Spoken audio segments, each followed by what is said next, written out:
이렇게 구원해 주신 것에 감사의 박수 올려드리겠습니다. 네. 네. 여러분들 지금 하나님이 나를 데려가셔도 천국에 내가 갈 수 있다라는 그러한 믿음과 확신으로 살아가는 복을 누리시길 축복합니다. 우리는 구원의 확신이 있는 사람들인 거예요. 아까 교회 소식 못 전한 게 있어서 죄송한데, 다음 주 화요일에 세종 한빛교회에서 큐인 교육 설명회, 여기 꼭 부모님들 다 가셨으면 좋겠어요. 자녀의 교육에 대해서 고민하고 계시는 분들 다 가셨으면 좋겠고, 그래서 저도 갈 거니까 이 세종 한빛교회에서, 우리가 다른 교회에서 한다고 이렇게 생각하지 않는 것이 아니라 그래 세종 지역을 위해서 오시는 거거든요. 그래서 많이 관심 가져주시고, 교육에 자녀의 믿음에 대해서 고민하시고 계신 분들은 다 가셨으면 좋겠습니다. 네. 자, 다시 본문으로 돌아와서 이제 예수님께서 성령으로 충만하셔서 성령에게 이끌리어 40일 밤낮 금식하시며 이제 마귀의 시험을 받기를 그렇게 선택하셨어요. 그리고 말씀으로, 하나님의 말씀으로 마귀의 시험을 이기시고, 이제 누가복음에서는 14절에 예수께서 갈릴리에 다시 돌아가셨는데 성령의 능력으로 돌아가셨다, 이렇게 기록이 되어 있습니다. 그 소문이 사방에 퍼졌다라는 이 말씀이 이렇게 기록이 되어 있어요.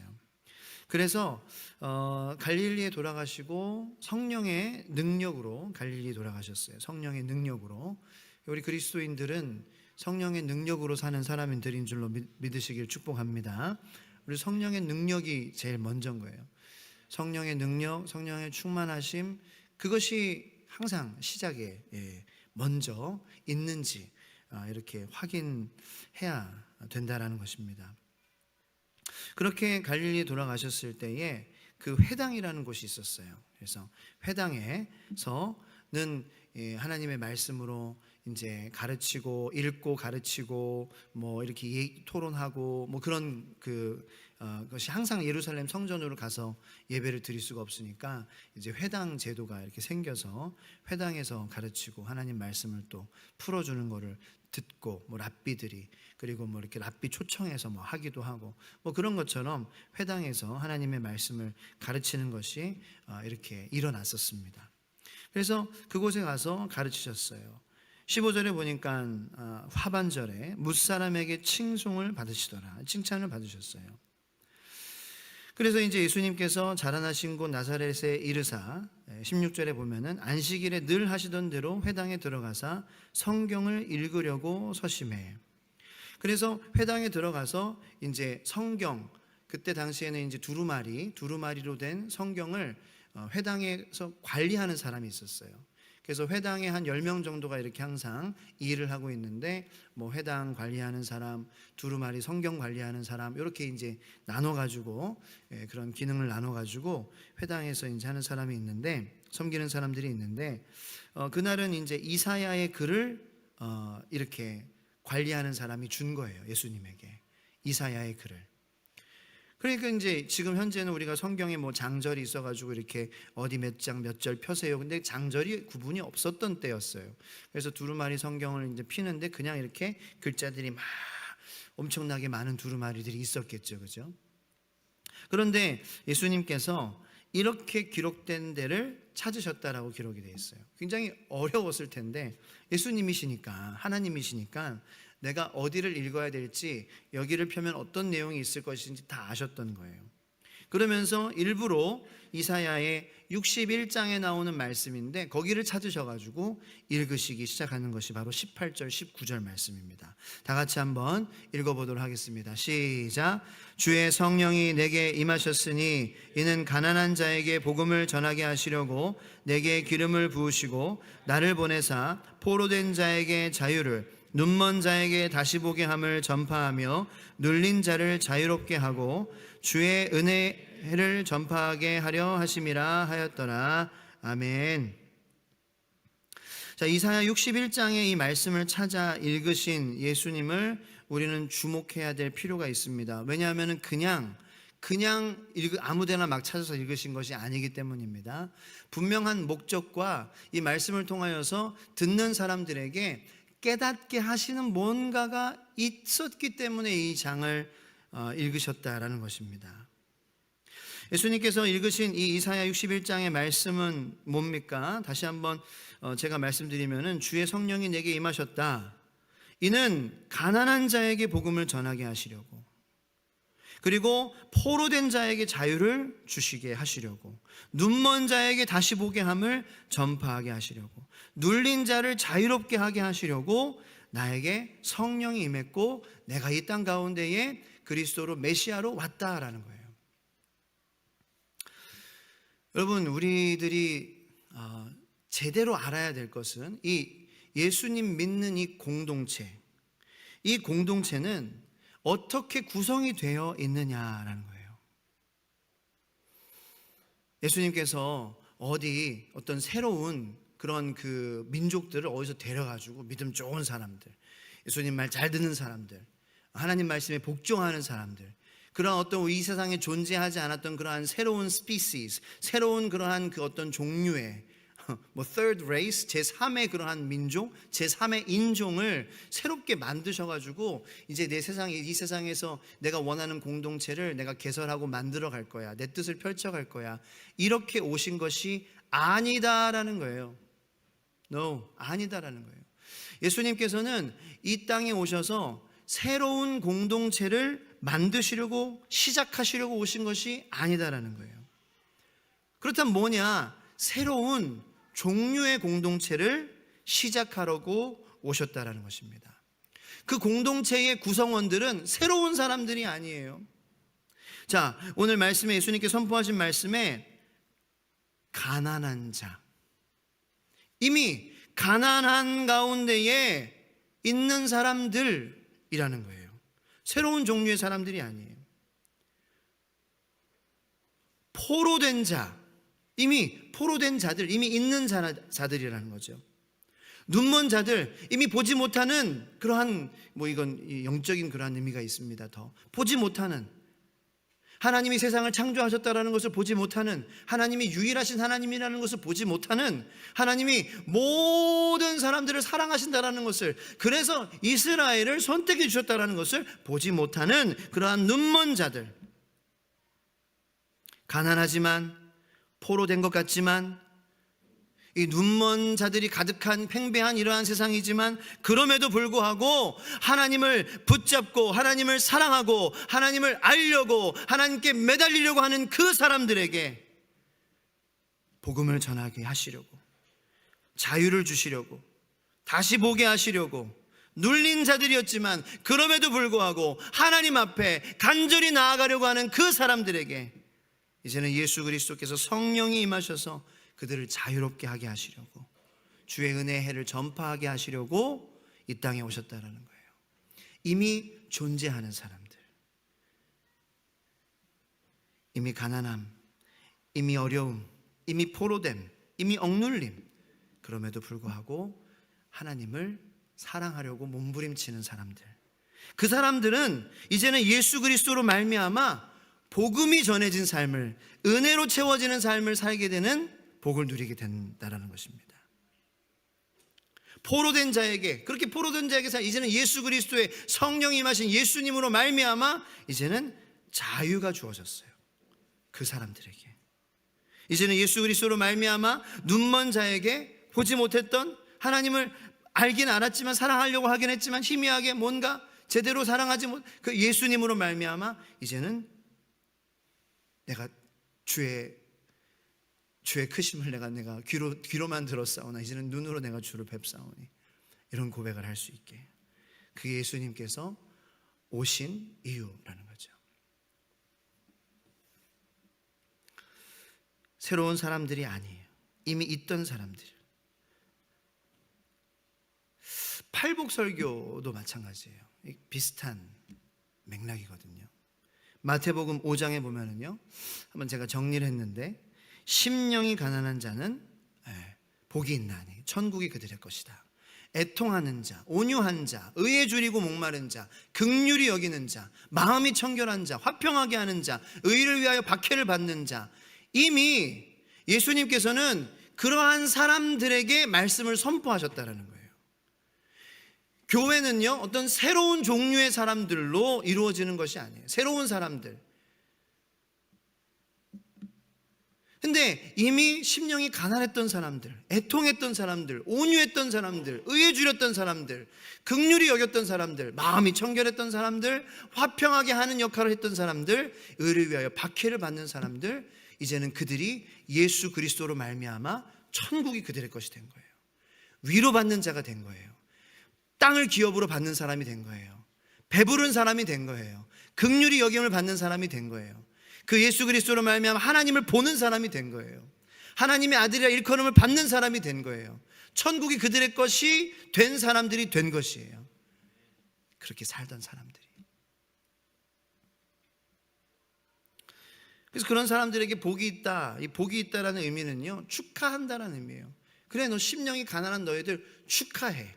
이제 너희는 나로 말미암아 천국이 너희들의 것이 된 거야 하면서, 복이 있다라는 것은 축하한다라는 의미, 하이파이브의 의미를 갖고 있어요.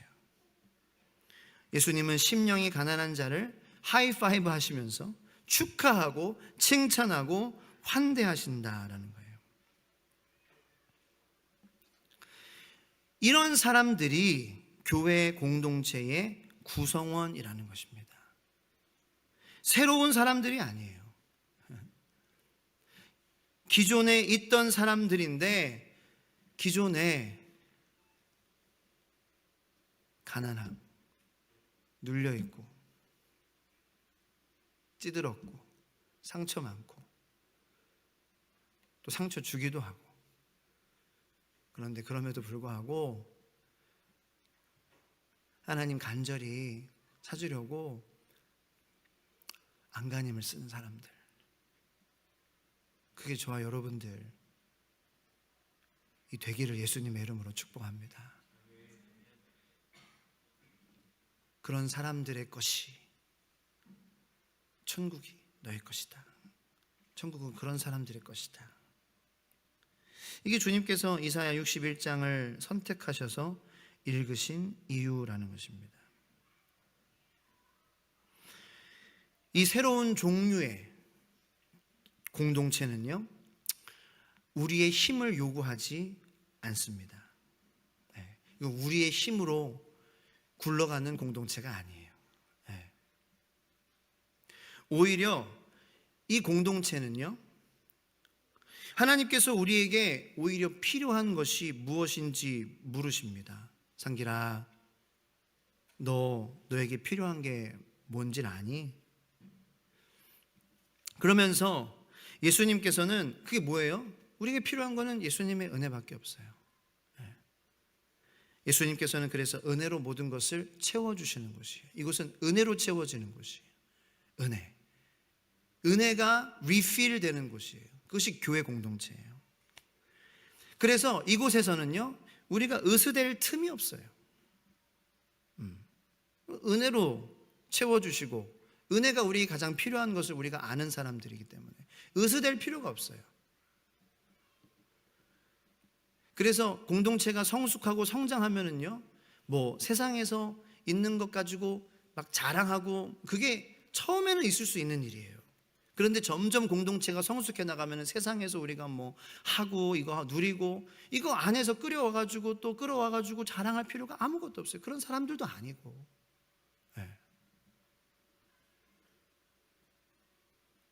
그 으스대는 곳이 아니에요. 이것은 지금 우리에게 필요한 것, 어제도 필요했던 것, 앞으로도 필요한 것, 오직 충만하고 자비로우신 예수님뿐인 줄로 믿으시길 축복합니다. 왜냐하면 그것만이, 예수님의 아름다움이 우리 안으로 들어오는 유일한 방법이기 때문이에요. 내가 가난하다는 거, 내가 포로된 자였다라는 거, 내가 주님 없이는 보지 못했다라는 것, 그것을 고백하는 우리들이 될 때에 그 우리의 안으로 그것을 위하여서 오신 예수님은 들어오신다라는 거죠. 그것을 예수님께서 말씀을 하셨다라는 것입니다. 자, 그런데 사람들의 반응은 어떻냐라는 거죠. 사람들의 반응은 그냥 그저 그랬다라는 거예요. 냉대했다라는 거예요. 냉소했어요. 자, 그래서 이제 20절 말씀부터 한번 읽어볼게요. 다 같이 20절부터 이하 시작. 책을 덮어 그 맡은 자에게 주시고 앉으시니 회당에 있는 자들이 다 주목하여 보더라. 이에 예수께서 그들에게 말씀하시되 이 글이 오늘 너희 귀에 응하였느니라 하시니. 자, 한번 상상해 보세요. 읽으셨어요. 그런데 분위기가 좀 이렇게 싸했어요. 지금처럼.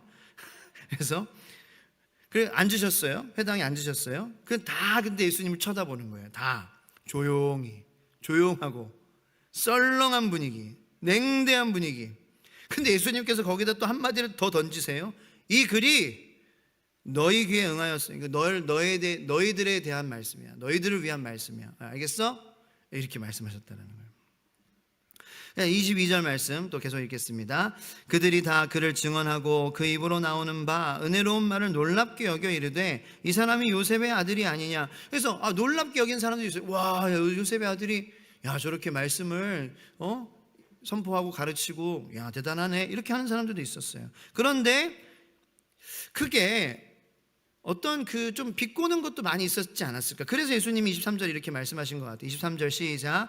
예수께서 그들에게 이르시되 너희가 반드시 의사야 너 자신을 고치라 하는 속담을 인용하여 내게 말하기를 우리가 들은 바 가버나움에서 행한 일을 내 고향 여기서도 행하라 하리라. 이렇게 말씀하신 거예요. 이게 뭔 말이냐. 가버나움에서 예수님께서 많은 이적을 행하셨어요. 베드로의 장모님을 고쳐주시기도 하고 거기서 많은 기적이 일어났어요. 가버나움이라는 도시에서. 그러면서 이제 의사야 너 자신을 고치라. 너희가 반드시 의사야 너 자신을 고치라 하는 속담을 인용해요. 이 속담은 뭐냐면요. 진짜 의사면은 남을 고치기 전에 너를 먼저 고쳐야 되는 게 아니냐라는 거예요. 이게 그 속담이었어요. 그때. 그러면서 가버나움에서 행한 그 이적들을 너 예수야 지금 너 여기 갈릴리에서 네 고향에서 나사렛에서 여기서도 행해야 되는 게 아니냐 이렇게 말하는 거예요. 그래야 진짜 네가 그리스도고 메시아지. 가버나움에서 행한 이적 네가 여기 고향에서 네가 못한다면은 네가 무슨 그리스도고 메시아겠어. 이렇게 비꼬는 거예요. 이 예수님께서 그 당시에 살아가실 때에 예수님께서는 사역을 시작하시고 나서부터 이런 사람들의 빈정되고 비꼬는 것에 계속 이 꼬리표가 계속 따라다녔었어요. 끝까지. 예수님 돌아가시는 그때까지 사람들은 조롱했어요. 네가 구원자면은 이렇게 많은 사람들 치료하고 근데 너는 왜 구원 못하냐? 이 십자가에서 한번 내려와 봐라. 하나님 아버지 네가 아버지라며 구원해달라고 해봐. 왜 너는 자기는 구원 못하면서 다른 사람은 구원, 그게 무슨 구원자야? 이런 조롱을 끝까지 받으셨어요. 그래서 누가복음 23장 35절 말씀 제가 한번 띄워드릴 테니까 다 같이 한번 읽어보겠습니다. 시작. 백성은 서서 구경하는데 관리들은 비웃어 이르되 저가 남을 구원하였으니 만일 하나님이 택하신 자 그리스도이면 자신도 구원할지어다 하고. 이 말씀, 이 조롱이 지금 여기 사역의 시작부터 있었다라는 거예요. 가버나움에서 네가 기적 베풀었으면은 나사렛에서 이렇게 가르치는 거, 말씀 전하는 거 그거 하지 말고 네가 기적을 베풀어야지. 그러면 우리가 인정해 줄게. 이런 식으로. 예수님의 사역 처음부터 사람들은 나를 버려 남을 구원하는 것을 인정하지 않았어요. 근데 지금도 그래요. 지금도 예수님께서 가장 무기력한 모습으로 구원을 선포하신 메시아라는 것을 우리가 이해하지 못하고 살아갈 때가 많다라는 거예요. 어떻게 해요? 우리의 삶이 그분의 삶을 닮아가지 못하기 때문이에요. 내가 버려져서 다른 사람이 산다라는 것을 우리는 믿죠. 근데 우리의 삶 속에서 그것이 일어나기가 굉장히 일어나려고 할 때, 일어나게 하려고 할 때에 힘들기 때문이에요. 그래서 어쩌면 우리는 그러한 부분에서 믿음을 날마다 구할 수밖에 없는 그러한 죄인이라는 것이죠.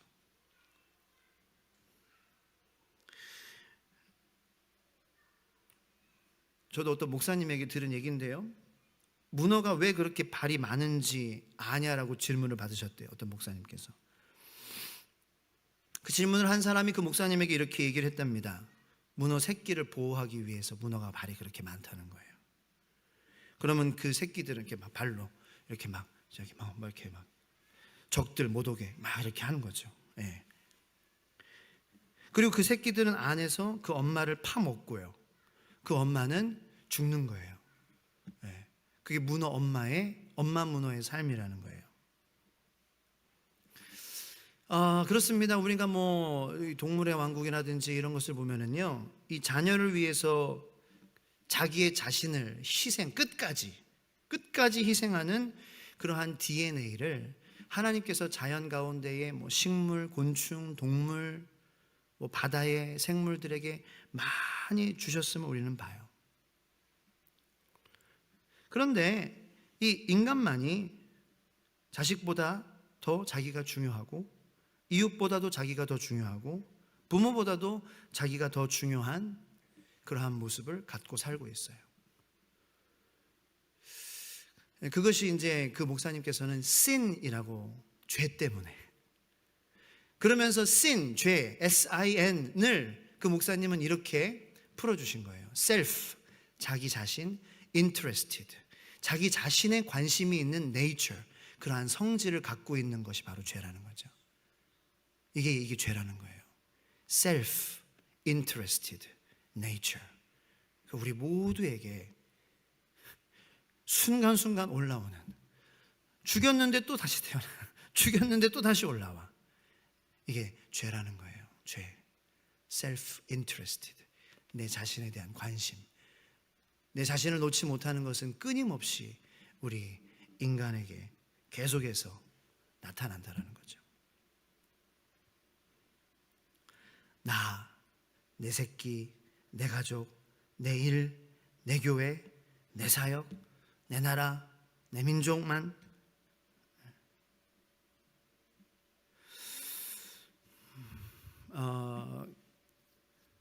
아니에요, 목사님. 저는 제 자녀를 사랑해요. 저는 제 자녀를 끝까지 사랑할 수 있어요.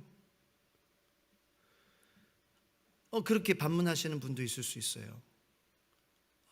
물론 여러분들 많이 희생하시고 많이 수고하시고, 그런데 자녀를 정말 나를 배제하고 정말 이 자녀를 진짜로 사랑한다라면은 이 자녀에게 최고로 줄 수 있는 선물은 뭐예요? 바로 예수님을 위해 사는 삶인 거죠. 그것이 정말 자녀를 사랑한다면은 나를 배제하고 나라는 존재가 없을 때에 정말 자녀에게 필요한 것은, 정말 이 자녀를 하나님의 눈으로 사랑한다면 필요한 것은 복음이에요. 복음만이 이 자녀를 살릴 수 있기 때문이에요. 그러니까 어쩌면은 우리가 자녀를 내가 사랑하죠 라고 얘기하지만 내 방식이나 어떤 그러한 그 전체적인 그림을 보면은 정말 자녀를 위한 것인지 아니면은 내 욕심인지, 세상의 주장을 더 믿는 나의 불신앙인지, 아니면 통해서 내가 뭔가 이루지 못한 것을 대신 이루고자 하는 대리만족인지, 우리는 분명히 점검해야 될 필요가 있다는 거죠. 정말 이 자녀를 진짜 사랑한다면 이 자녀에게 가장 필요한 것은 사실은 수능의 결과도 아니고 어떤 대학을 가느냐도 아니고 어떤 직업을 갖느냐도 아니에요. 예수님이에요.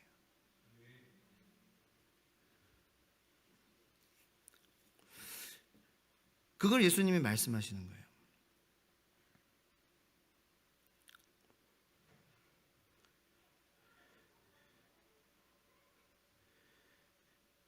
그래서 예수님은 자기를 희생하시면서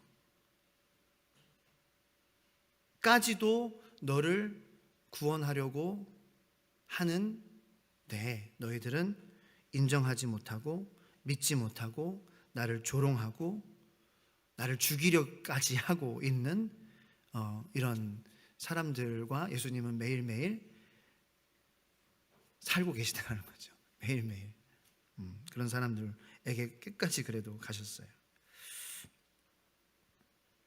자, 그러면서 이제 오늘 본문 말씀에 예수님께서 엘리야와 엘리사 시대에 대해서 말씀하세요.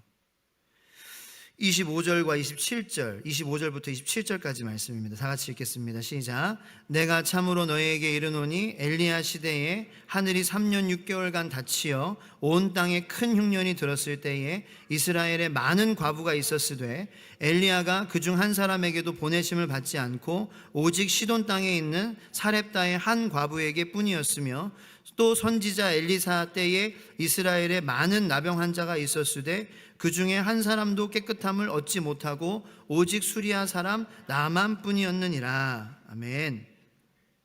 예수님께서 왜 이 말씀을 하십니까? 엘리야 엘리사 시대에 구원이 임했는데 누구에게 구원이 임했느냐라는 거예요. 이방인에게 구원이 임했다라는 거죠. 이 과부도요, 이방인 과부였어요. 이 나아만 장군도 이방인 사람이었어요. 그런데 그 이스라엘 사람들은 엘리야의 말을, 하나님의 말씀을, 엘리야를 통한 하나님의 말씀을, 엘리사를 통한 하나님의 말씀을 믿지 않았어요. 그런데 이방인들은 믿었어요. 그 믿은 사람들에게 구원이 임했다라는 거예요. 왜냐하면 구원은 내가 어떤 사람이냐에 따라서 받는 것이 아니라 오직 믿음으로 받는 것이기 때문에라는 것입니다. 할렐루야. 그렇습니다. 오직 믿음으로. 그래서 우리는 가난한 자였고 아까 예수님께서 말씀하신 것처럼 보로된 자였고 눈먼 자였어요. 그런 사람들이었지만 우리가 그럼에도 불구하고 하나님이 우리를 먼저 사랑하신 그 사랑을 조금이라도 우리가 알고 맛보고 포기하지 않고, 여러분들 그래서 하나님의 옷자락이라도 붙잡고 싶은 그러한 마음으로 나갔을 때에 하나님께서 긍휼을 베풀어 주셔서 예수 그리스도로 말미암은 구원의 확신, 천국의 소망, 부활의 소망을 우리들에게 주신 줄로 믿으시길 축복합니다. 믿음으로 그렇게 된 거예요. 오직 믿음으로. 내가 그렇게 불쌍한 사람이었지만. 그래서 예수님께서 스스로 구원할 수 있는 능력이 없으셔서가 아니라 나의 희생이 아니면, 나의 죽음이 아니면 내가 완전히 깨어지고 내가 완전히 찢어지고 내가 완전히 희생되지 않으면은 구원받을 수 없기 때문에 그런 메시아라는 것을 이스라엘 사람들도 믿지 않았어요. 그런데 믿은 이방인은 구원받았다라는 거예요. 그래서 우리가 계속해서 기도하고 추구해야 될 믿음은 뭐예요? 하나님, 예수님께서 우리를 구원하신 그 방법, 자신을 희생하시면서 자신을 찢으시며 자신이 엎드러지며 자신이 부셔지며 우리를 구원하신 그 방법, 그리고 그 방법으로 구원받은 우리들, 그렇게 모여진 이 공동체가 계속해서 예수 그리스도의 사역인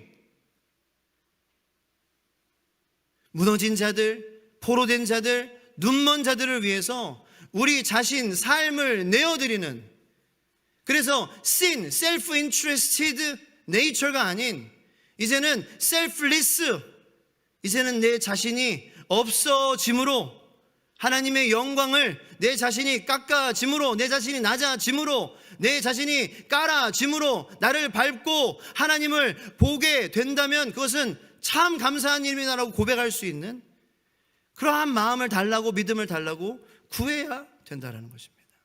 그것이 우리 공동체가 살아갈 유일한 길이에요. 주예수 소망교회가 세워진 유일한 목적이에요. 우리 주의 소망교회는요, 교회 밖의 사람들을 위해서 존재하는 공동체입니다. 우리 주의 소망교회는요, 교회 안의 사람들도요, 교회 안에 변두리에 있는 사람들을 위해서 존재하는 공동체가 되어야 합니다. 그 정신이에요. 예수님은 변두리에서부터 시작하셨어요. 그래서 나사렛부터, 갈릴리부터 시작하신 거예요. 그 변두리에서부터 자신을 희생하시며 자신을 드리시며 그 예수님을 믿는 구원받는 사람들로 공동체를 시작하셨어요. 지금도 그 공동체와 함께 하시고 주님께서는 이끄실 것입니다.